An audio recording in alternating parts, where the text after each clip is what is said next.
You might be wondering what is going on in Chisgule's KVK. I was streaming the first day of Kingsland. The second day I woke up and went straight to fighting instead of streaming.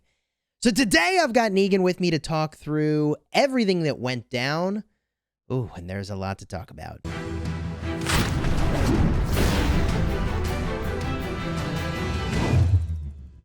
Hello my friends and welcome back. I'm Chisgule Gaming, and in this video we got to break it down. What happened in Kingsland, because we're not there anymore. I've got Negan here because I think he's got a lot to say, and I think he's always got the right words for how to say it. So, Negan, how are you, man? I have the best words. People always tell me I have the best words, all the good words. Oh boy. So, where do we begin, Negan? Where do we start on our journey of sort of how things have ended up? Well, that's a good question. I think that of every heroic anthem I've ever taken a look at, our map has really evolved in a very unique way. I mean, I don't know that I've ever seen some of the things that's happened in our map. I think that maybe in one of the streams you talked about in Zone 6, the enemy Zone 6, we managed to push in there, which is not unusual. But at the same time, our allies, which was Kingdom 1939, were getting pushed in from both sides on their Zone 6. And they were about to get pushed back to Zone 4. And before that happened, we managed to help them take the level 7 pass to get into the zone we were in, carve out a nook for them to be able to fort drop and kind of keep them in the game. So that way, going into Kingsland, we were still in a 2v2. I'm not sure if I've ever seen something like that happen before, where a kingdom is about to lose their zone, and instead they hop over to essentially the enemy zone and kind of take it over, so to speak. So that was kind of an interesting situation that we had to really fight hard for. It was a lot of work to achieve that. But I'll just jump in and point it out on the map, and I've been sort of showing kind of as we were going here, but we invaded what was the enemy Zone 6 over here.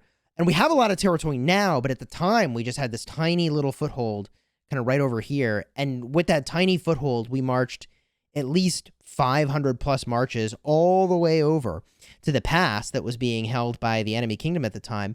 But our allies were still touching it from the other side. So they rallied it, and we killed all of the reinforcements at the pass so that they could take it. And our marches were stuck there at that point, right? They ultimately all got sad-faced in the process of getting our allies into this zone, so that then they could build a fort within the protection of both Wolf and NL flags in this corner over here, and that territory doesn't exist anymore, but we gave them this foothold into the zone so they could get into Kingsland with us, and we fought sort of tooth and nail to take over these level 8 passes, of which, I mean, we were only really able to get full control over kind of one of them, where we built yet another nook, which is not here anymore, but we built yet another nook right over here where they could drop another fort to have access into that zone. And what's more, we also carved out a bunch of territory in our Zone 6 for them to have a foothold here so that in the long term, they could support what we're doing and we could help them.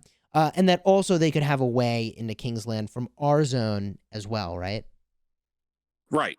And so we had this plan that we would be able to still enter Kingsland in a 2v2 fashion.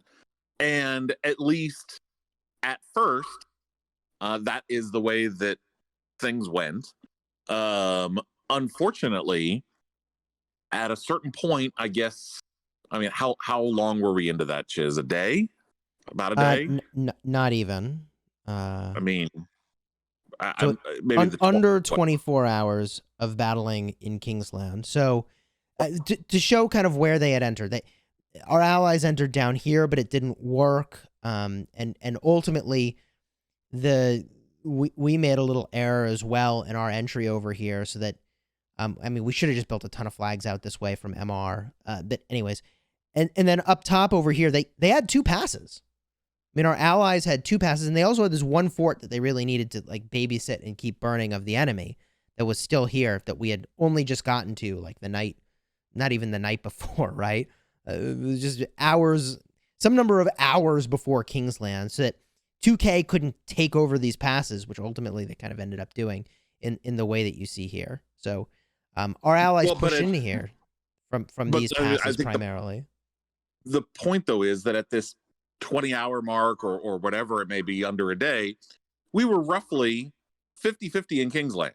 We own between us, our allies, and then the enemy kingdoms. It was almost split down the middle. We had built to the bottom half of the Zig with one alliance. We had built to the top half of the Zig with another alliance. And then Kingdom 1939 was built above us to kind of get all the way up to the top of Kingsland. And so we were pretty evenly split, and it was just a war of attrition at that point. I mean, a war of attrition that, in my opinion, we were advancing the line. I mean, at one point, just because they built a little faster than us, Kingdom 2000 was just a couple flags east of the Zig, and we had been slowly but steadily pushing them back. It wasn't easy because they're really aggressive fighters, and but we were advancing the line in our favor. And at some point, without even talking to us, with zero warning, zero messaging, right? And I put it in quotes in all of our messaging since then. Our allies, in quotes, quote allies, at some point decided they just didn't want to fight anymore, even though it was certainly not a losing battle at that point. I mean, we were, as I said, we were almost evenly split in Kingsland, and yet for some reason they decided they just didn't want to fight anymore. And so what did they do at that point, you might ask? What would a normal ally do? In my opinion, a normal ally, if we were in that position and we're like, man, we are tapped, we just can't do this anymore, whatever the case may be, what would you do? You would send a message to your ally. And I mean, in the very least, what we would do if in our downtime is we'd try to hold some of that territory that we'd fought so vigorously to obtain in the first place with some sort of skeleton crew to at least keep them honest. So like somebody's at least like putting their troops into a flag, forcing them to rally it and getting out before the rally arrives, or like something to slow down the progress as much as possible, Well, but I'm saying even once you're past that and you're looking at the map and you're talking to your own kingdom leadership and you're saying to yourselves, man, we can't do this anymore for whatever reason. To me, what would you do at that point? You would at the very least, reach out to your allies and say, hey, man, we are struggling over here and we're going into our downtime and we don't know if we can hold this anymore. We think we need to call it. Is that what 1939 did? No, that is not what they did. What did they do? They went to the enemy kingdom and said to them, hey, we don't want to fight anymore. If we retreat and give you no resistance, will you let us live? And 2000, of course, said, sure, get out of our way and you guys can live another day. Did our allies inform us of that agreement? No. The next day, after they had pulled all of their cities out of the fighting area and basically left us in Kingsland by ourselves, they sent us a message saying that they had surrendered. Still nothing about a deal. We didn't find out about a deal until days later. But they sent us a message saying that they surrendered and they're not going to fight anymore. Yeah. That was the word we got. And that now it was going to be 2v1 against us in Kingsland with no warning that this was happening. So they kind of left us holding the bag. And quite frankly, it's not surprising because they did the same thing every other opportunity they had to fight. I mean, going into Zone 5, we thought they were going to put up a fight, and they really didn't. And if you want to know what I mean by that, Chiz, why don't you just scroll over to Tahiti, the zone on the left? Sure, I can go to Tahiti. It's a magical place. Yes. So, are you on Tahiti now, Chiz? Oh, yeah, I'm looking at a very empty Tahiti. Correct. Now, you might say to yourselves, oh, this is because the enemy deleted territory. No, this is the way this has been. And so why didn't they push out of this pass? I don't know. Same thing if we go up to the top zone 5 of Lucerne. They're being pass blocked by inactive territory. Why Yep. didn't they push out of that? I don't know. So, and then even going into zone 6, as I said, we had to bring them into the zone 6 that we had taken because they were getting their zone 6 invaded. But they had their zone 6 pass blocked with forts. The enemy fort dropped deep into their zone. And did they even send one rally at that fort when it was getting built? No, not even one rally. They just let it free build, completely uncontested. I mean, they did take one fort down that had dropped, but like, you got to take all the forts down that drop. Otherwise, you're breached, and getting breached leads to kind of what you see here if you can't handle those kingdoms. Right. And so, I mean, the idea that they folded in Kingsland is not surprising. What is surprising is the fact that they kept us in the dark about their plans and kind of went behind the scenes and made this backroom deal, which to me is just not what you do with your allies. I mean, if you're feeling fatigued and you just need to call it, that's fine. Why wouldn't you go to your allies and say something to them? It's completely baffling to me, and quite frustrating. And so then, with us now facing two kingdoms, and these are not two BS kingdoms. I mean, these are very strong kingdoms. I mean, this KVK was incredibly well matched, with the exception of 1939. I mean, the interesting thing about all of this is 1939 is not only Imperium, but they were the top left of the heroic anthem map. They were the fire camp. And Chiz, I'm sure you've talked about this on the stream before, but historically, however Lilith does their matchmaking, there's all kinds of debate about how Lilith does their matchmaking for KVK, right? I mean, whether it's top 300 or top alliances, I've heard all kinds of different speculation. But the one thing that we do know is however they do their matchmaking weighting is the top left camp is the strongest by power as far as Lilith is concerned. And yet they didn't hold their weight in that regard. I mean, we shouldn't be the ones having to lead the charge to protect everything and keep our allies in the fight. They should have been the domineering ones as the highest power in Lilith's eyes of all of the camps in this map, including us. They were the strongest according to Lilith, and yet they didn't hold their weight. Now, meanwhile, I mean, Negan, my objective is to like update everybody on what's going on in our KVK, and I don't want to become too much of a bashing session, because like, but there's a reality of like, even if you didn't lose a single troop and you went into Lucerne and burned inactive flags and took up some territory and made some noise that they had to do something about, like, it would have been really helpful. Or to your point, like, these were in Tahiti at one point blocked off, but the enemy deleted all this territory to have more flags for Kingsland. I mean, they could have just walked right into Tahiti and, like, you know, done something, like made some noise, got a bastion even, right? Like they don't have the Esong bastion. They could have got it. Right. Well, I mean, they just could have been a distraction, because at the end of the day, the two enemy camps are nothing to take lightly. I mean, the weighting of this KVK for every camp was incredibly accurate, and so, you know, their activity level and fighting level was certainly on par. And in a 2v2, I think we would have been fine. I think we could have probably taken them. But in a 2v1, there was no chance. I mean, because you're taking on two other camps that are equal power to yours, and the numbers just don't add up. And so once we knew that our, quote, allies surrendered, we didn't know about this deal that they made, but, you know, we were faced with an overwhelming path to victory. And so we went to the enemy at that point, because we knew we could talk about that though for just a second. Because like, what could we get from this zone is actually, I think, an important thing to talk about, right?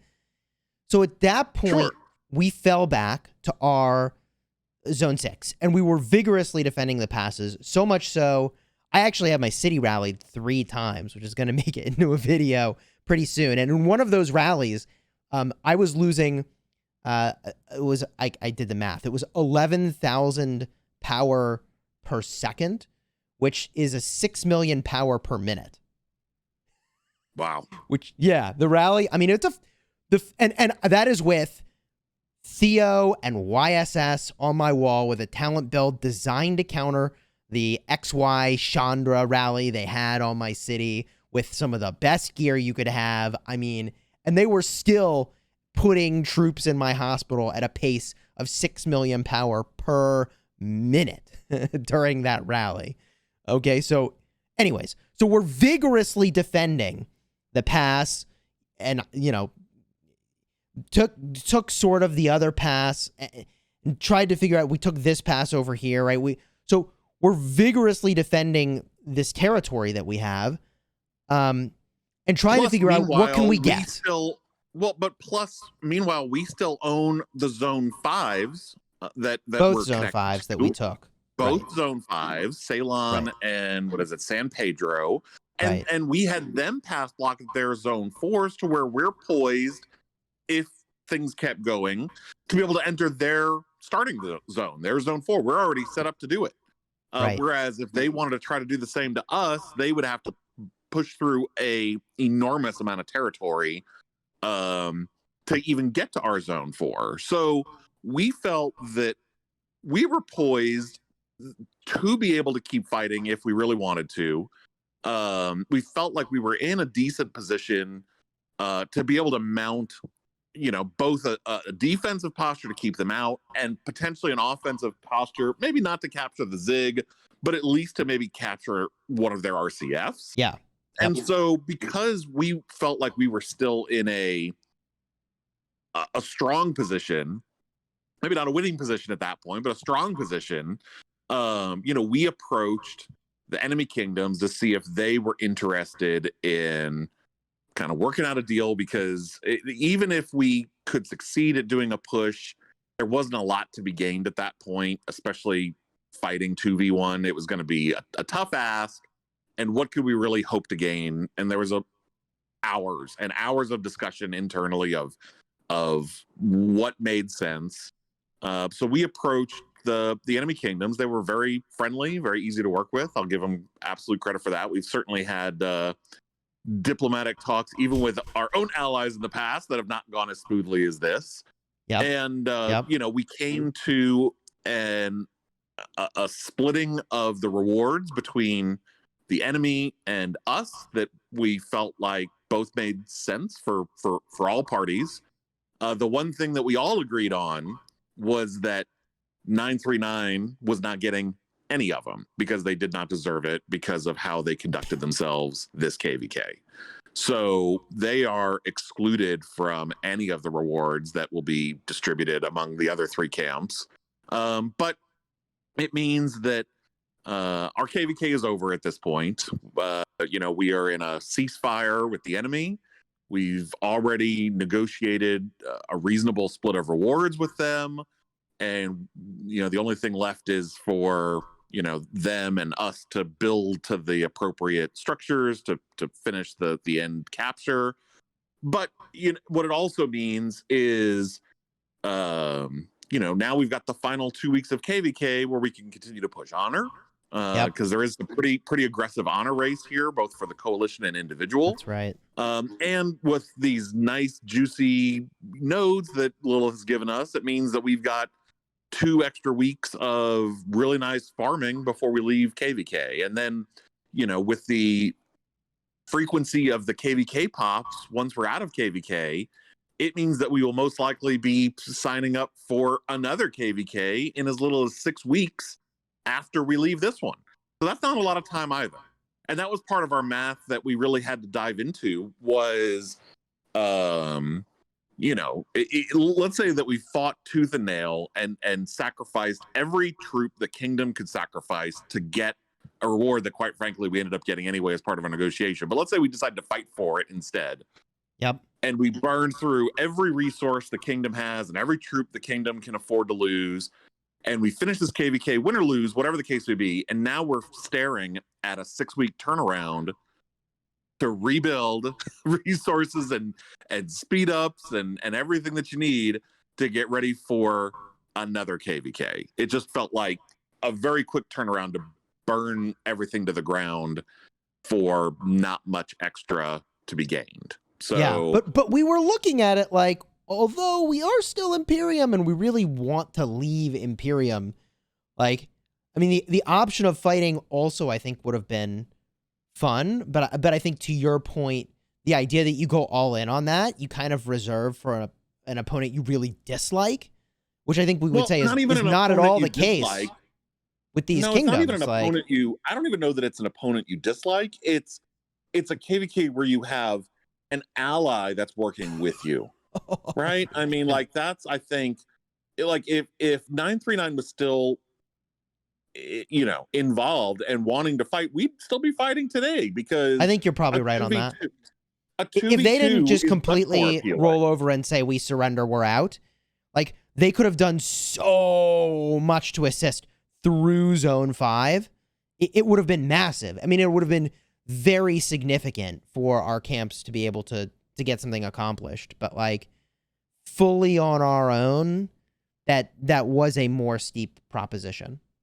Right. And so, you know, we, at the end of the day, we try to take a big picture of what's best for the kingdom, because, you know, even if some of us are bigger spenders and I still have billions and billions and billions of resources, but I know not everyone does. And, you know, can we ask people to use every last, you know, item of food and wood and stone fighting for something, and then turn around and do it again in 6 weeks? And I think for your average player, that's a big ask. And especially when we could be guaranteed some pretty good rewards without having to do that. You know, and could we have gotten more with fighting, or would we have gotten roughly the same without fighting? Right? It all works out. And so we'd rather consolidate resources, save resources, and look forward to the next KVK, where, quite frankly, from talking to some other kingdoms that are coming out of KVK around the same time we are, and should be on the same pop structure, or however you want to call it, Chiz, the same kind of KVK timing, cycles, the same time KVK cycles, the same KVK cycles. We think there's a pretty good chance that we could be going into the next KVK against some really strong and good opponents, and we need to be ready to face them. And going against those kingdoms drained of resources is not the way to do it. And I'm not saying that 2000 and 94 and 648 aren't strong opponents. They certainly are. But I mean, there's plenty of other strong opponents out there, and we can't go into another KVK against some strong opponents and be drained and not ready for a prolonged battle with competent allies. So, I mean, the one interesting thing that we came to find out about 2000 that I think is really kind of interesting and telling is at least part of their leadership is a fan of your channel, Chiz. And one of the things that they said that they used to help kind of build 2000 into the really effective powerhouse that it is they used the video that we made before about how to grow a kingdom. I'll put a card up in the top, by the way, if you want to see that video. It was like 30 minutes where we talked about the structure of Kingdom 75 and how we organize the kingdom. Right. And they said that they used that to kind of help build up 2000. And if anything, I think that that's not only a compliment, but if anything, you know, if I had to lose to someone, I'd love to lose to someone who kind of used our own plan against us. I mean, there's nothing wrong with that. So I think that that's kind of interesting and speaks volumes to what we've built here, that others are able to use it and use it effectively to make their own kingdom successful. So I compliment them for that and for what they've done there. So meanwhile, as we said, we're going to be getting out of KVK in a little over 2 weeks, and we will be planning to drop Imperium pretty quickly as possible thereafter. Yep. And then there'll be a gap there, roughly we think 6 weeks before we enter KVK, and so we'll be planning to drop from Imperium Yep. in between that, and we have plenty of spaces open, and we have special immigration chances available. We have 3. I think we'll have a 4th one during that period, so when we can bring in 4 large players, and especially once we drop from Imperium, practically infinite number of, the 35 to 65 mil people. So if you're out there listening and you enjoyed what you saw in terms of the battlefield and the fighting activity during Chiz's stream when we were doing that, and you'd like to come be a part of it, we'd love to have you. So Nice. I mean, I know that we had quite a few people join from the between the last KVK and this KVK, including even some of our allies. I mean, we had the LXKO alliance that was with us last KVK. They were from the other kingdom, and they a pretty large group of them migrated over here just because they enjoyed fighting with us so much. They wanted to do it from inside of KVK, or it's inside of K75 instead of alongside K75. And I even got a message from one of their members today who was just really thrilled with how this KVK went, and enjoyed the fighting, and enjoyed the camaraderie and the fun and the laughter and everything that comes along with voice. I mean, it's a shame that when Chiz is streaming that you guys can't hear what's actually going on in voice, because it's really entertaining. I mean, there's hundreds of people. That's a word for it, Negan, and it is entertaining. It's stressful and frustrating and comical and entertaining all at once. But I mean, there's hundreds of people in voice. We have multiple lanes, so if there's different fighting in different areas, we split up. Just like an arc match, split up. But there's not that many kingdoms out there that are as active in Discord and voice as we are, and it really, I think, improves the experience. I mean, even now, I mean, we just before Chiz and I hopped on to do this video, there was 50 people in our war room just hanging out, talking about whatever. I mean, not because there was an actual war at this point, because there isn't, but they just enjoy talking, and they're just talking about all kinds of you just get stuff. used to it. You get used to just like hanging out in voice for like hours and hours on end, and it is fun. So you just kind of go back into voice for a while and just hang out, but I think you're right that despite the situation we find ourselves in, I am pretty surprised that I got a bunch of messages from people who migrated to the kingdom, and they were like, hey man, this was an amazing experience, I'm really glad I came here. And I feel bad because I'm like, you came here and we delivered you a losing KVK. Like, we did not win this KVK. We are not holding the Zig. We're not like a mega triumphant victor, Well, but I think the overwhelming response to the rewards that we managed to negotiate has been incredibly positive. People are looking at the map and looking at what we have versus what we're finishing with, and they're saying, wow, these rewards are actually pretty good. And they realize that even if we fought for the next 16 days, that we probably wouldn't be able to get much better than we got. And part of that is thanks to our diplomacy team, who worked really hard over the last couple of days to negotiate a deal with 2000 and their allies. And the other part of it is because of them, because of 2000 and their allies, and that they were gracious enough to work with us, because we've seen that happen before too, Chiz. Not necessarily in some of our KVKs, but we've certainly heard of KVKs where someone goes to those diplomatic talks and they're over cocky about how they what they can deliver, and they're not willing to come to the table or not willing to negotiate a fair deal, and that really backfires on them. And our enemies were not that way. They certainly were able to read the room and decide that working up a deal made sense for everybody.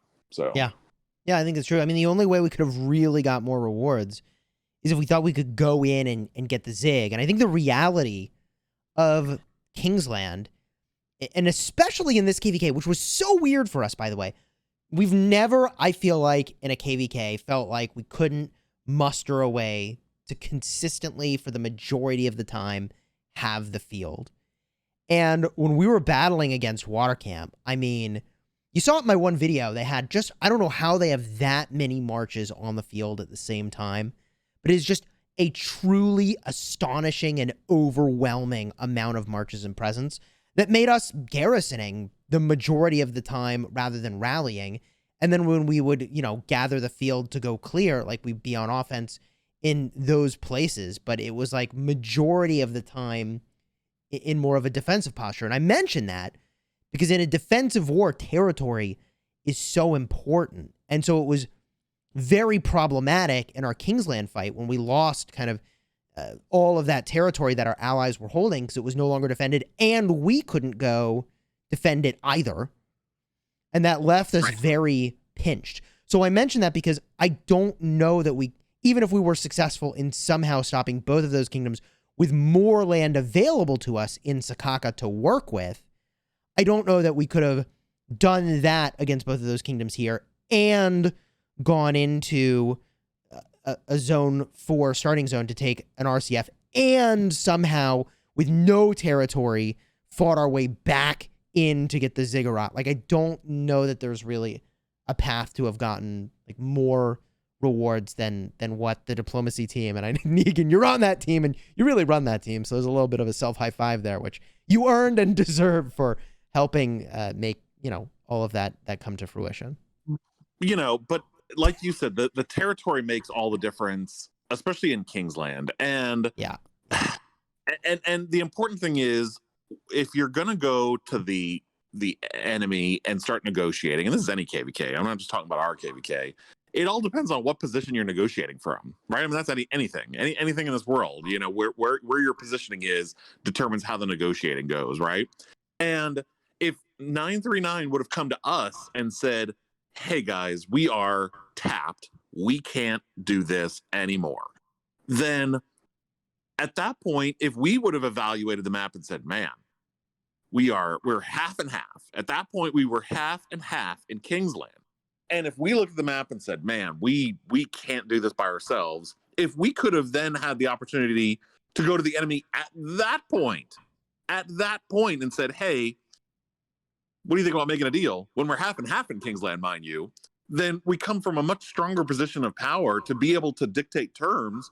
Yeah. Maybe even could have included 939 in some kind of a deal. Yeah. But the fact that they just bailed, came up with their own fairly mediocre farming deal, which is all they wanted, was just free farming in KVK, made it so that by the time we got around to the table to try to negotiate something, we were already kind of on our heels a little bit. And so, having the territory makes a world of difference, not just in terms of fighting, but in terms of leverage in case you did need to negotiate something. And they just left us holding the bag on everything. Yeah. So. Well, I mean, they also said something, I'm not going to read their letter because they were nice. We've always, when we get kind of, I don't know, maybe I won't say it, but we chose to play this KVK with 75, so this KVK would not be a 4 versus 1 scenario, which is a weird implication. Like, are they trying to tell us that they actually were considering doing 3 camps versus 1, which is 4 kingdoms versus 1 in this KVK? I don't know. Maybe that's not what they meant. But it's just, I don't know. The whole thing kind of rubs me a little bit the wrong way, I almost wish that if they were thinking about allying with the other guys, that they would have just done it from the get-go, to be honest. Because yeah, I agree. At least then, if we're walking into zone 4 at the very beginning of this KVK 2 weeks ago, we know it is everyone against us, then you know what? We play the map differently. But we didn't do that. We thought we had an ally that would be able to hold their own weight, and that's the way we played this. And then they didn't. Versus, I mean, if it had been 4v1 though, like, obviously we were never going to win that. Like, I don't know what we would even accomplish in that situation. I'm not sure. I mean, we're not the kind of kingdom that would just say, we're going to make this a farming KVK, but I don't know what we would have done. But the point is, we definitely would have fought at the start. I mean, we would have had a 1v1 versus one of those kingdoms. And I mean, we took both zone 5. So I think that like, I feel like that tells some of the story of how that potentially would have gone. So that's what I'm saying. Like, I almost wish that they would have just allied with the other guys to begin with, because at least then we're managing our expectations for what's going to happen in the fighting, right? I mean, versus having this expectation that, oh, they're fire camp, they'll be able to do something. No, they were not fire. They were the extinguished Oh, camp. That's what they were. Negan. Oh man. So anyways, that's where we're at. That's how it unfolded. And I mean, I don't know. I think we all had a lot of fun. I think we're pretty exhausted. I think there's things we're gonna take away from that. About how to not be so exhausted in such a long fight. But that I think is probably topic for a separate video. If you want to join us in Kingdom 75, all the link in the description for our migration Discord. I genuinely was surprised to get so many messages from migrants where they were like, man, this was such a badass experience compared to other kingdoms that I was in before coming here. Because, like, I really would like to deliver people a winning KVK when they migrate here. I'd like to just have a winning KVK. It's been like a KVK or two, really. It's 3 KVKs ago that we last won. So, anyways, yeah, you win some, you lose some, and maybe we'll get a great fight going in the next KVK where maybe we win, maybe we don't, but we'll certainly have some fun along the way. Well, and the thing is, the last 2 KVKs, while we might not have won, we certainly had good fights. You know, There's no doubt about that. Yeah. Right. So, and that's at the end of the day, it's a game. People play to have fun, and I think that we've certainly delivered, fun fighting and action for these last 2 KVKs. Even if we did tap the zig and end up as the victors. So, I mean, it's unfortunate. And each time there were different reasons, but at least in the last KVK, while our allies struggled, they at least delivered. They said, hey, we're going to go fight here and try to push them here. And they burned a ton of troops trying to do it. I mean, our allies in the last KVK lost so much power trying, like actually putting heart into it and trying. And you can't be mad about that versus people that just don't even try and say, hey, we're going to sleep. And they all log off to where they can't even one troop a fort is just mind boggling to me. Yeah. Well, I mean, they really drained in our last KVK. I mean, they fought for days. Wasn't it like 5 days or something in Zone 5 that one of the camps we allied with was fighting and still just burning troops, making like for literally every flag, like they made C9N lose troops. Yeah, I mean, and that's what you want from an ally, even if they're not able to deliver a victory or deliver the securing of their zone. At least they're putting in the same level of effort as you are. And that's, I think, the most frustrating thing for our part. And also why when we were negotiating the final terms here with our enemies, we said, hey, we don't want 939 to get even a single award because quite frankly, they don't deserve it for the amount of effort they put in to this KVK. I just want to be clear from my audience that was a term that I think Negan was more your idea and your prerogative to push for as the lead negotiator than more like my own, mindset and perspective. But I'm generally like way too kind to people who have been nice to me, but are ultimately screwing me over. So, yeah, I mean, I think what you're expressing is pretty reasonable. Yeah, the views expressed herein do not represent those of Chisgule Gaming. I mean, like, they were lovely. They were very nice, but like at the end of the day, the way that I think about allies is like, you always help your allies. Like you do everything you can. And I think that some number of their players really did, but I don't know. So here's what I want to say is it's really interesting because like I said, the 2000 leadership that we talked to had expressed how they used some of our suggestions for how to structure leadership and develop a kingdom. And it shows in that their power is accurately represented with who shows up on the field versus 939. I'm willing to bet you that they've gone through 3 KVKs. They're probably not tracking contributions. They're not removing low-hanging fruit from their kingdom. And this is what you end up with. You end up with the highest weighted kingdom that can't show up to fight on par with their power. And that's not what you want in this game. You want to have a kingdom that their fighting force is accurately represented by their weighting. And I mean, 939 still has the second strongest alliance in the KVK. and yet And I don't know what their original power was, but right. I mean, it's yeah. just crazy to me. And so, but I think it's interesting to look at those two kingdoms as a side by side comparison of like what to do and what not to do.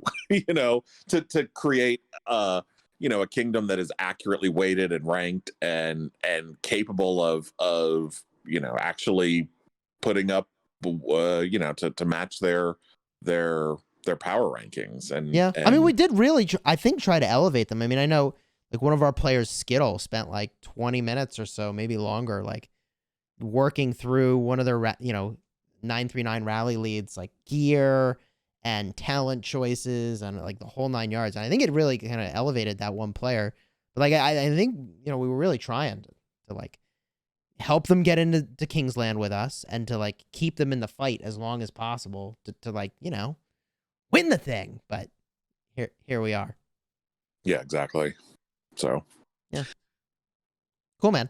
Well, again, Negan, thanks for being on here. This ended up being more like a podcast, which is a thing that probably you and I should do. And if that's something you would want to watch or listen to, then consider throwing a like on the video and leaving a comment saying, I would listen to a podcast every week with Negan and Chisgule. If you mean that, throw that comment on there. And if it's overwhelming, maybe Negan, we revisit our interest in making that happen, huh?